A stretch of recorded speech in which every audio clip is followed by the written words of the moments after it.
Isang taon na ang nakalipas mula noong huli akong tumayo rito upang ilantad ang katiwalian na nadiskubre namin sa mga flood control project. Gaya ng aking ipinangako sa inyo, nagsagawa tayo ng malawakan at malalimang investigasyon na walang pagkikiling kahit kanino man. Masusi nating sinuri at sinundan kung saan tayo itinuro ng ebidensya. Lahat ng kailangang gawin ay ginawa natin upang matuntun ang punot dulo. Mayroon ng mga unang nakasuhan at nakulong, mga kontratista, matataas na opisyal, pati na mga mambabatas.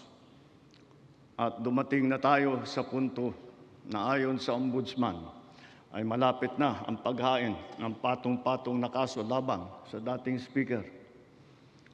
Masakit man sa akin ito, ngunit kailangan nating gawin ang tama.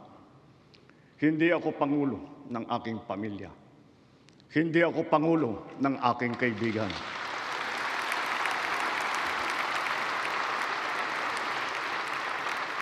Ako ay Pangulo ng Pilipinas at ang tungkulin ko ay sa inyo, ang aking mga kapwa Pilipino.